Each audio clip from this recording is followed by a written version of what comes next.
இது ஏதோ தடிமனான புத்தகங்களை எல்லாம் படித்துவிட்டு மிகப்பெரிய கருத்தரங்கங்களில் பேசுகின்ற விஷயம் அல்ல. நீங்களும் கடைசியில இருக்கின்ற தாய்மார்களும் தெரிந்து கொள்ள வேண்டும். இப்ப நீங்கள்லாம் மிக மிக குறிப்பா சென்னை மாவட்டத்தை சார்ந்த அத்தனை சட்டமன்ற உறுப்பினர்களும் நம்முடைய மாவட்ட செயலாளர் அவர்களும் கடுமையாக உழைத்து பெருவாரியான 2 லட்சத்திற்கும் அதிகமான வாக்கு வித்தியாசத்தில் என்னை டெல்லிக்கு அனுப்பி இருக்கிறீர்கள். அதற்கு உங்களுக்கு நான் எப்பொழுதும் நன்றி கடன் பட்டிருக்கின்றேன்.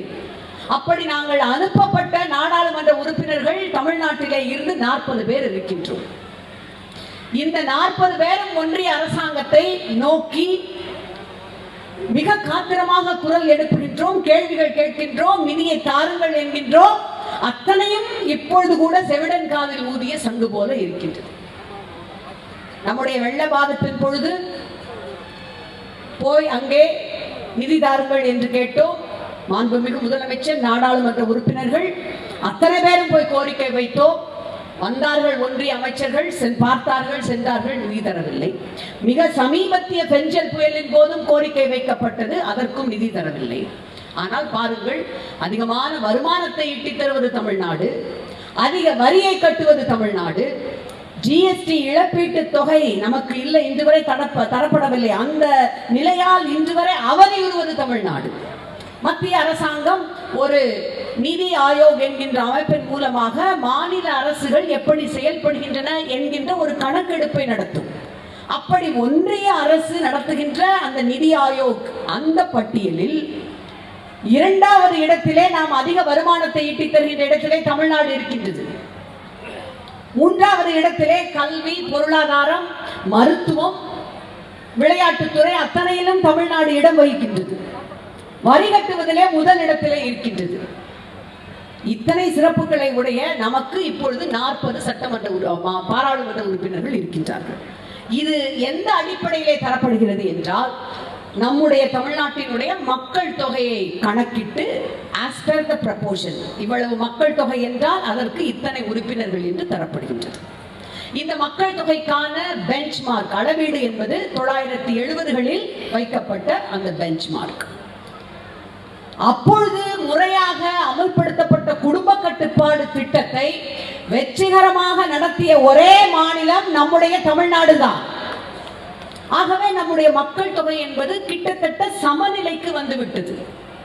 இனிமேலும் மக்கள் தொகை கூடுவதற்கான அதற்கான வாய்ப்புகள் குறைவு. தொடர்ச்சியாக 40 ஆண்டு காலம் நாம் கடைபிடித்த, அதிலும் அது அறிமுகப்படுத்தப்பட்ட பொழுது மிகுந்த வீரியத்தோடு அதனை கடைபிடித்த மாநிலம் என்கின்ற பெருமைக்குரிய தமிழ்நாடு இப்பொழுது அதற்குரிய விலையை கொடுத்தாக வேண்டிய நிலைக்கு வந்திருக்கின்றது.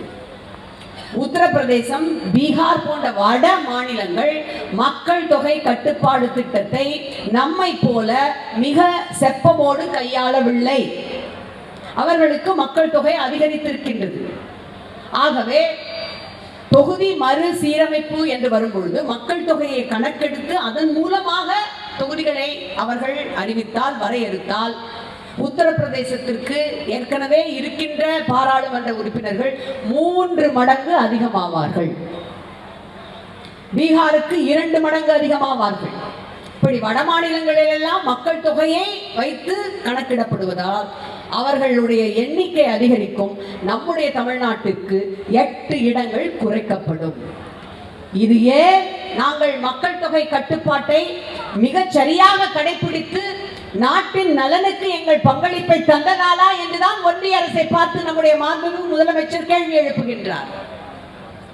அதற்கான விலையாக எங்களுடைய எண்ணிக்கை குறைக்கப்பட்டால், இப்பொழுதே நாங்கள் பேசுகின்றது செவிடன் காதில் ஊதிய சங்கு என்றால், நமக்கு 31, தெலுங்கானா நம்மை விட சிறிய மாநிலம், அவர்களுடைய குரல் எம்பி குறித்தாலும் எட்டப் போவதில்லை. கேரளாவும் சிறிய மாநிலம், அவர்கள் ஏறி ஏறி சிகரத்திலே நின்று கூவினாலும் எட்டப் போவதில்லை.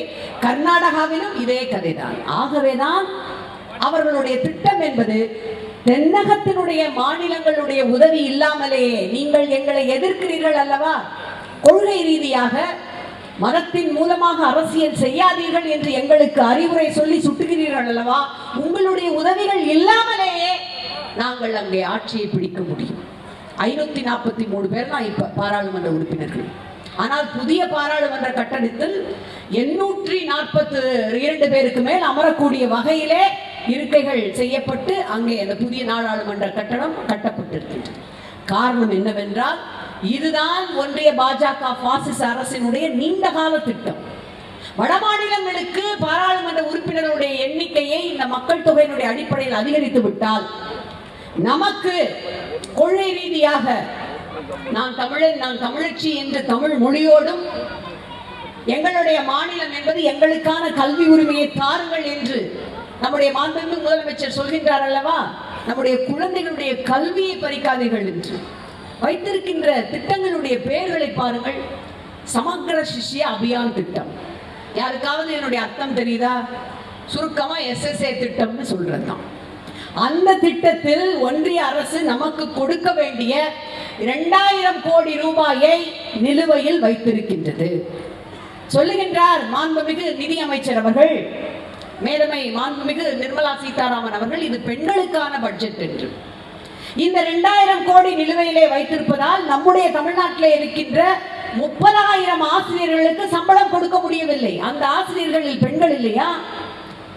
அந்த மாணவர்களுடைய படிப்பு பாதிக்கப்படாதா? பின் எப்படி இது பெண்களுக்கான, மாணவர்களுக்கான, இளைஞர்களுக்கான, ஏழைகளுக்கான பட்ஜெட்டாக இருக்க முடியும்? உலகத்திலேயே மிக கேவலமான முறையில் குழந்தைகளுடைய கல்வியில் அரசியல் செய்கின்ற ஒரே கட்சி பாஜக தான் என்று நம்முடைய மாண்புமிகு முதலமைச்சர் அவர்கள் சுட்டிக்காட்டி இருக்கின்றார்.